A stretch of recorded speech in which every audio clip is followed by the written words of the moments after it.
आप सभी का स्वागत है हमारे आज के इस विशेष वीडियो में। आज हम एक ऐसे प्रश्न पर बात करने वाले हैं जो हर इंसान के मन में कभी न कभी जरूर उठता है। क्या मृत्यु वास्तव में अंत है या वह केवल एक भ्रम है? हम मृत्यु से डरते हैं क्योंकि हम स्वयं को शरीर मान लेते हैं, जबकि शरीर बदलता है, समाप्त होता है। लेकिन जो बदलता है, क्या वही सत्य है या सत्य वह है जो जन्म से पहले भी था, जीवन में भी है और मृत्यु के बाद भी रहेगा?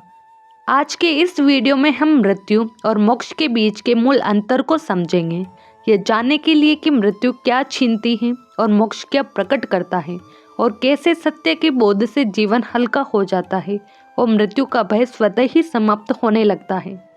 मृत्यु का अर्थ भौतिक शरीर का अंत। यह शरीर पंच तत्वों मिट्टी, जल, अग्नि, वायु और आकाश से निर्मित होता है और मृत्यु के क्षण में ये सभी तत्व धीरे धीरे अपने मूल स्रोत में विलीन हो जाते हैं। जो नष्ट होता है वह केवल शरीर है, क्योंकि शरीर परिवर्तनशील है। आत्मा न जन्म लेती है और न मरती है, वह केवल एक शरीर को छोड़कर अपनी यात्रा आगे बढ़ाती है। इसलिए मृत्यु को अंत कहना केवल शरीर की दृष्टि से सही है, आत्मा की दृष्टि से नहीं। मोक्ष का अर्थ है आत्मा का कर्मों, वासनाओं, इच्छाओं और अज्ञान के समस्त बंधनों से पूर्णतः मुक्त हो जाना। मोक्ष किसी स्वर्गिक स्थान की प्राप्ति नहीं है, बल्कि अपने ही वास्तविक स्वरूप की पहचान है। इस अवस्था में आत्मा यह जान लेती है कि वह शरीर, मन या विचार नहीं है, बल्कि वह शुद्ध, साक्षी और स्वतंत्र चेतना है जो सदा से मुक्त थी। मोक्ष में भय, अभाव और खोज समाप्त हो जाती है, क्योंकि आत्मा स्वयं में ही पूर्णता का अनुभव करती है। सत्य और भ्रम। भ्रम वह है जो दिखाई देता है, लेकिन जिसका कोई स्थायी अस्तित्व नहीं होता। हम स्वयं को शरीर मान लेते हैं, मन को ही अपना अस्तित्व समझ बैठते हैं और संसार को ही अंतिम सत्य मानकर उससे जुड़ जाते हैं। इसी भ्रम के कारण सुख, दुख, भय, आसक्ति और मृत्यु का डर जन्म लेता है। जब शरीर बदलता है या परिस्थितियां बदलती हैं, तब हमें लगता है कि मैं बदल रहा हूँ, जबकि वास्तव में बदल रहा होता है केवल दृश्य, दृष्टा नहीं। सत्य वह है जो कभी बदलता नहीं, जो जन्म से पहले भी था, जीवन के बीच में भी है और मृत्यु के बाद भी रहेगा। वही आत्मा है, वही चेतना है। सत्य न शरीर है, न मन और न ही विचारों का समूह। सत्य वह साक्षी है जो इन सब को घटते हुए देखता है। जब यह पहचान स्पष्ट हो जाती है, तब जीवन अपने आप हल्का हो जाता है और मृत्यु का भय स्वतः ही विलीन होने लगता है। मृत्यु और भय का संबंध। मृत्यु स्वयं में भ्रम को नहीं तोड़ती, क्योंकि भ्रम शरीर के होने या न होने से पैदा नहीं होता, बल्कि अज्ञान से पैदा होता है। जब तक आत्मा स्वयं को शरीर, मन और स्मृतियों से अलग नहीं जानती, तब तक शरीर छूटने के बाद भी वह उसी पहचान को ढोती रहती है। मृत्यु में केवल स्थूल शरीर का त्याग होता है, लेकिन सूक्ष्म शरीर, जिसमें इच्छाएं, वासनाएं, भय और संस्कार शामिल होते हैं, आत्मा के साथ बना रहता है। इसी कारण मृत्यु के बाद भी आत्मा पूर्ण शांति का अनुभव नहीं कर पाती। उसे लगता है कि कुछ अधूरा है, कुछ शेष है, और यही अधूरापन उसे भटकन की अवस्था में ले जाता है। जब तक सत्य का बोध नहीं होता, तब तक यह भ्रम चलता रहता है और वही आत्मा को पुनः जन्म की प्रक्रिया में प्रवेश कराता है। इसलिए शास्त्रों में कहा गया है कि मृत्यु अंत नहीं है, बल्कि एक अवस्था से दूसरी अवस्था में परिवर्तन है। वास्तविक अंत तभी होता है जब आत्मा सत्य को जान लेती है, क्योंकि सत्य का बोध होते ही ब्रह्म स्वतः समाप्त हो जाता है। मोक्ष और सत्य का बोध।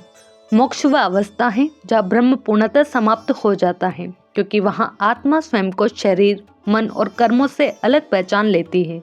यह कोई नई उपलब्धि नहीं होती, बल्कि उस सत्य का प्रत्यक्ष अनुभव होता है जो सदा से उपस्थित था, लेकिन अज्ञान के कारण छिपा हुआ था। जब यह ब्रह्म मिटता है, तब आत्मा यह स्पष्ट रूप से जान लेती है कि वह कभी बंदी ही नहीं थी। बंधन केवल धारणा का था, वास्तविकता का नहीं। इस अवस्था में न कुछ त्याग करने की आवश्यकता रहती है और न कहीं पहुंचने की आकांक्षा। आत्मा केवल अपने ही सत्य स्वरूप में स्थिर हो जाती है, निश्चल, स्वतंत्र और पूर्ण। इस अनुभव का कुछ दर्शनों में ब्रह्म ज्ञान कहा गया है और कुछ में आत्म साक्षात्कार यहाँ खोज समाप्त हो जाती है, क्योंकि खोजने वाला और जिसे खोजा जा रहा था दोनों एक ही प्रतीक होते हैं। इस अवस्था में न भय शेष रहता है और न द्वेष, केवल शुद्ध शांति, आनंद और स्वतंत्रता का बोध होता है। पुनर्जन्म। मृत्यु के बाद पुनर्जन्म की संभावना बनी रहती है, क्योंकि आत्मा अपने आप अधूरे कर्म, वासनाएं और इच्छाएं लेकर जाती है। जीवन में जो इच्छाएं पूरी नहीं हो पाती और जिन कर्मों का फल भोगा नहीं जाता, वे सूक्ष्म संस्कार बनकर आत्मा के साथ चलते हैं। यही संस्कार आत्मा को फिर से किसी नए शरीर की ओर खींचते हैं, ताकि वे अनुभव और भोग पूरे हो सके। इस प्रकार आत्मा बार बार जन्म लेती है और मृत्यु के बाद भी उसकी यात्रा समाप्त नहीं होती। मोक्ष प्राप्त होने पर पुनर्जन्म का यह चक्र समाप्त हो जाता है, क्योंकि उस अवस्था में आत्मा पर कोई कर्म शेष नहीं रहता। जब इच्छाएं, आसक्तियां और कर्तापन की भावना मिट जाती है, तब आत्मा को नया शरीर धारण करने की आवश्यकता नहीं होती। यही कारण है कि मोक्ष को जन्म और मृत्यु की श्रृंखला से पूर्ण और स्थायी मुक्ति कहा गया है, जहां आत्मा स्वतंत्र होकर अपने सत्य स्वरूप में स्थित हो जाती है। अवधि। मृत्यु एक क्षणिक घटना है। यह केवल शरीर के स्तर पर घटती है और एक पल में घट जाती है, जैसे दीपक की लौ का बुझ जाना। शरीर का अंत दिखाई देता है, पर आत्मा का अंत नहीं होता। मृत्यु के बाद भी आत्मा की यात्रा जारी रहती है, क्योंकि उसके साथ जुड़े कर्म और संस्कार अभी शेष होते हैं। इसलिए मृत्यु को समाप्ति नहीं, बल्कि एक अवस्था से दूसरी अवस्था में परिवर्तन कहा गया है। मोक्ष एक स्थायी अवस्था है, जो समय, स्थिति और परिवर्तन से परे होती है। यह न किसी क्षण में आती है और न कभी समाप्त होती है। मोक्ष में आत्मा शाश्वत शांति, आनंद और पूर्ण स्वतंत्रता का अनुभव करती है, जहाँ न आगे जाने की चाह रहती है और न कुछ प्राप्त करने की इच्छा। यही कारण है कि मोक्ष को अंतिम नहीं, बल्कि शाश्वत विश्राम की अवस्था कहा जाता है। प्राप्ति। मृत्यु अनिवार्य है, चाहे व्यक्ति ज्ञानी हो या अज्ञानी, अमीर हो या गरीब, आस्तिक हो या नास्तिक, हर जीव को मृत्यु का सामना करना ही पड़ता है। इसमें किसी की इच्छा, साधना या समझ काम नहीं आती। शरीर का जन्म हुआ है, इसलिए उसका अंत भी निश्चित है। मृत्यु प्रकृति का नियम है और इससे कोई भी बच नहीं सकता।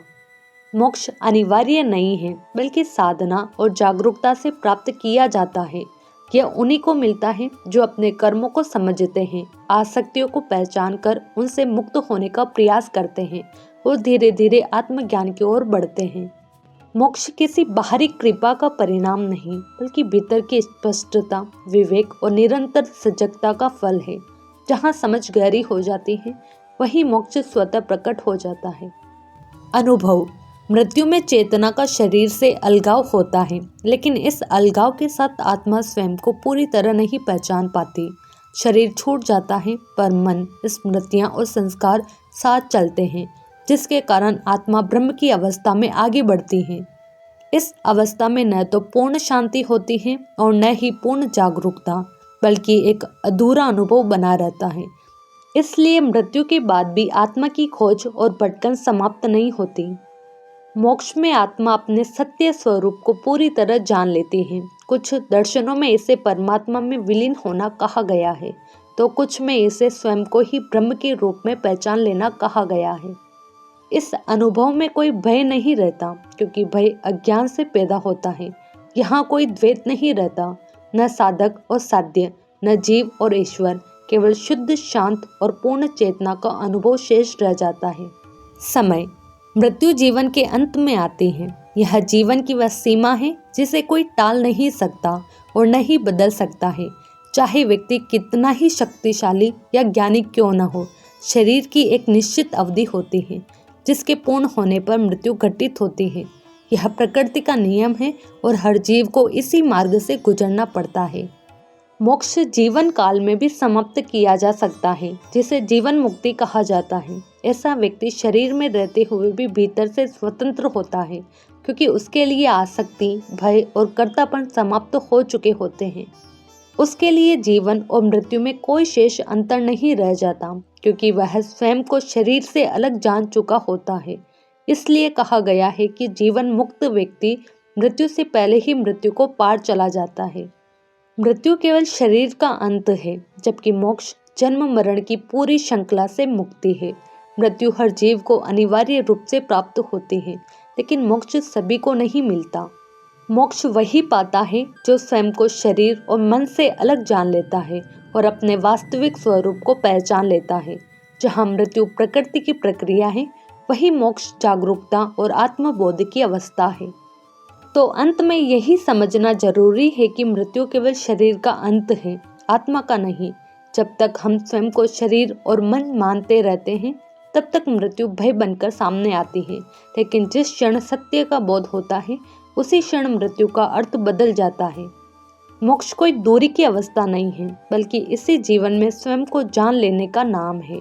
जब भ्रम समाप्त हो जाता है, तब न जीवन से डर रहता है और न मृत्यु से। केवल शांति, स्वतंत्रता और अपने ही स्वरूप में स्थिर होने का अनुभव शेष रह जाता है।